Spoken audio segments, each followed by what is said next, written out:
بسم اللہ الرحمن الرحیم۔ السلام علیکہ یا صاحب العصر والزمان۔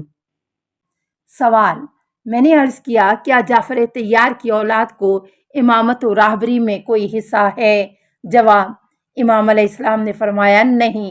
راوی کہتا ہے کہ میں نے عبد المطلب کی نسل سے ایک ایک فرد کا نام لیا، مگر امام علیہ السلام نے میرے ہر سوال کے جواب میں نہیں ارشاد فرمایا، لیکن میں امام حسن علیہ السلام کی اولاد کا نام لینا بھول گیا۔ اگلے دن میں نے امام علیہ السلام کی خدمت اقدس میں حاضر ہو کر عرض کیا، مولا کیا امر امامت میں امام حسن علیہ السلام کی اولاد کا بھی کوئی حصہ ہے؟ امام علیہ السلام نے فرمایا، اے ابو عبد الرحمن، ہمارے علاوہ حضرت محمد صلی اللہ علیہ وسلم کے کسی رشتہ دار کا اس میں کوئی حصہ نہیں۔ سوال: اسحاق کمی کہتے ہیں کہ میں نے حضرت امام محمد باقر علیہ السلام کی خدمت میں عرض کیا، قربان جاؤں، امام علیہ السلام کا کیا مقام و مرتبہ ہے؟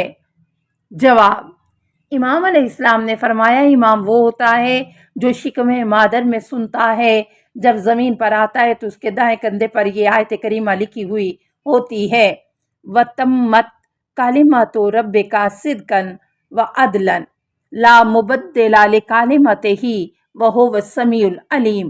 اور تیرے رب کا کلام سچائی اور انصاف سے مکمل ہوا، کوئی اس کے کلمات کو تبدیل نہیں کر سکتا، وہ سننے والا دانا ہے۔ سورہ الانعام 6 آیت 115۔ تب اللہ تعالیٰ ایک ایسا نور اس پر بھیجتا ہے جو عرش کے نیچے سے لے کر زمین تک پھیلا ہوتا ہے، جس میں وہ تمام مخلوقات کے اعمال دیکھتا ہے۔ پھر نور کا دوسرا سلسلہ خدا سے لے کر امام کے کان تک پھیلا ہوتا ہے۔ جب اس میں اضافے کی ضرورت ہوتی ہے تو اضافہ کیا جاتا ہے۔ زریس کناسی کہتے ہیں کہ حضرت امام محمد باقر علیہ السلام کے چاروں طرف آپ علیہ السلام کے اصحاب بیٹھے تھے۔ میں نے سنا کہ آپ علیہ السلام فرما رہے تھے، مجھے ان لوگوں پر تعجب ہے جو ہم سے محبت رکھتے ہیں اور ہماری امامت کا اقرار کرتے ہیں، لیکن ہم پر عقیدہ نہیں رکھتے۔ وہ کہتے ہیں کہ ہماری اطاعت خدا کی اطاعت کی طرح فرض ہے، پھر اپنی دلیل کو نظر انداز کر دیتے ہیں اور اپنے دل کی کمزوری کے باعث خود کو مغلوب کرتے ہیں اور ہمارے حق میں کوتاہی کرتے ہیں، اور جسے ہماری معرفت کے لیے خدا نے برہان و دلیل عطا کی ہے اور وہ ہمارے امر کے آگے تسلیم ہوا، اس پر اعتراض کرتے ہیں۔ کیا تمہارا خیال ہے کہ اللہ تعالیٰ نے اپنے اولیاء کی اطاعت کو بندوں پر فرض قرار دیا، پھر آسمان و زمین کی خبریں ان سے پوشیدہ رکھی ہیں اور ان سے علم و حکمت کو جو لوگوں کا دین اس پر قائم ہے قطع کرتے ہیں؟ علی بن نعمان بعض سچے افراد کے ذریعے حضرت امام محمد باقر علیہ السلام سے روایت کرتے ہیں کہ آپ علیہ السلام نے فرمایا، لوگ اس تھوڑے سے پانی کو کہ جس کا کوئی سرچشمہ نہیں اور وہ خشک ہونے کے قریب ہے پیتے ہیں، جبکہ بہت بڑے دریا کو نظر انداز کر دیتے ہیں۔ سوال پوچھا گیا کہ بہت بڑی نہر دریا سے کیا مراد ہے؟ جواب: امام علیہ السلام نے فرمایا، رسول اللہ صلی اللہ علیہ وسلم، اللہ تعالیٰ نے علم عطا کیا، بے شک اللہ تعالیٰ نے آپ صلی اللہ علیہ وسلم کے لیے تمام انبیاء کی سنتوں کو آدم سے لے کر خاتم الانبیاء تک سب آپ کی ذات میں جمع کر دیں۔ سوال پوچھا گیا کون سی سنتیں مراد ہیں؟ جواب: امام علیہ السلام نے فرمایا، تمام انبیاء کرام کا علم آپ صلی اللہ علیہ وسلم کی ذات اقدس میں جمع کیا گیا اور آپ صلی اللہ علیہ وسلم نے یہ سارے علوم امیر المومنین علی علیہ السلام کے سپرد کر دیے۔ سوال: کسی نے پوچھا ہے فرزند رسول اللہ صلی اللہ علیہ وسلم تو پھر امیر المومنین کے پاس زیادہ علم ہوا یا دوسرے انبیاء کرام کے پاس؟ جواب: امام علیہ السلام نے فرمایا، اس شخص کے سوال کو سنو، اللہ جسے چاہے اسے سننے والا کان دیتا ہے۔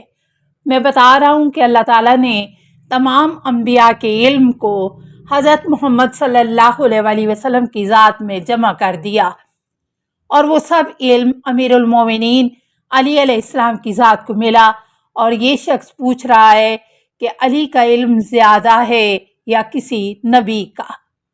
حارث بن مغیرہ کہتے ہیں کہ حضرت امام محمد باقر علیہ السلام نے فرمایا، ہم اہل بیت میں سے کوئی عالم امام اس وقت تک نہیں مرتا جب تک اپنا وہ جانشین نہ دیکھ لے جو اس کے برابر علم رکھتا ہے۔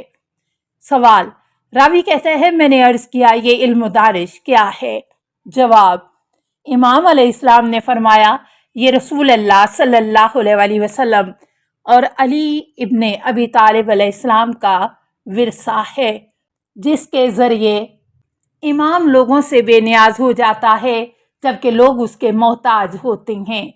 سوال، موسیٰ نمیری کہتے ہیں کہ کچھ لوگوں کے ہمراہ امام محمد باقر علیہ السلام کے گھر آئے تاکہ ہم ان سے داخل ہونے کی اجازت طلب کریں۔ ہم نے ایک غم انگیز آواز سنی جو عبرانی زبان میں تھی۔ کیونکہ ہم نے غم انگیز آواز سنی تو ہم بھی غم سے رونے لگے۔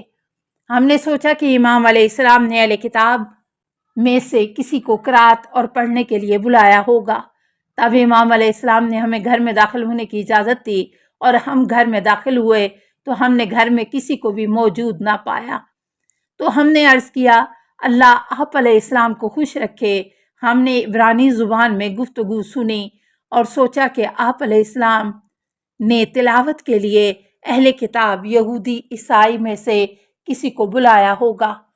جواب، امام علیہ السلام نے فرمایا نہیں، میں پیغمبر خدا حضرت ایلیاء علیہ السلام کی بارگاہ میں خداوندی دعا و مناجات کو دہرا رہا تھا، اس لیے رو رہا تھا۔ سوال، ہم نے عرض کیا آپ علیہ السلام پر قربان جائیں، حضرت ایلیاء کی مناجات میں کیا ہے؟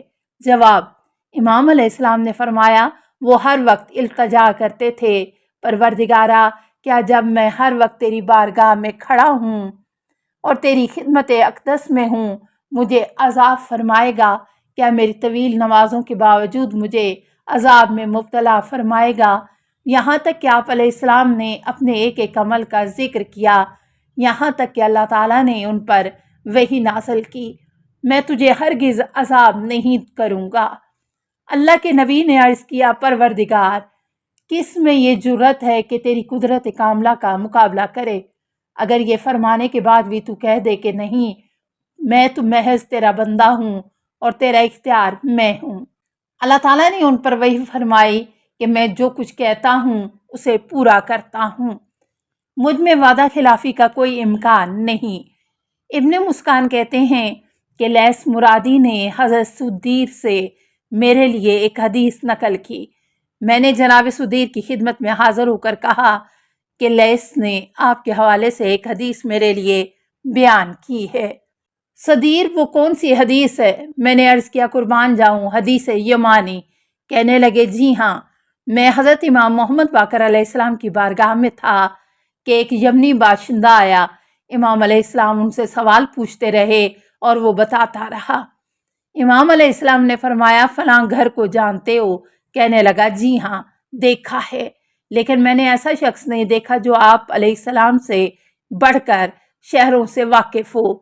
جب یمنی شخص جانے لگا تو حضرت امام محمد باقر علیہ السلام نے مجھے فرمایا اے ابو الفضل یہ وہی پتھر ہے کہ جب حضرت موسیٰ ناراض ہوئے تو تورات کی تختیوں کو اس پر پھینکا اور جتنی تختیاں ضائع ہوئیں اس پتھر نے ان کو جگہ دی۔ پھر جب اللہ تعالیٰ نے رسول اکرم صلی اللہ علیہ وسلم کو رسالت پر مبعوث کیا تو وہ تختیاں انہیں عطا کیں، وہ اب ہمارے پاس موجود ہیں۔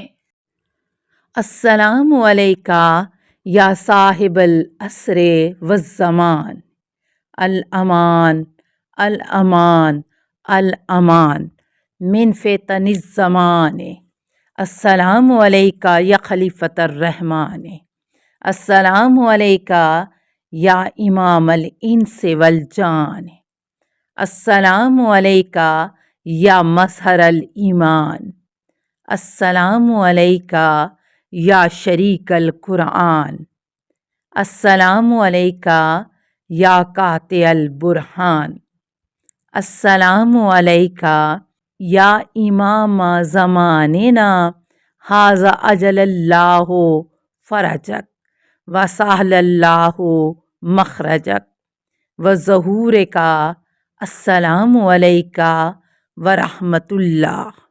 اللہم صلی علی محمد و آل محمد۔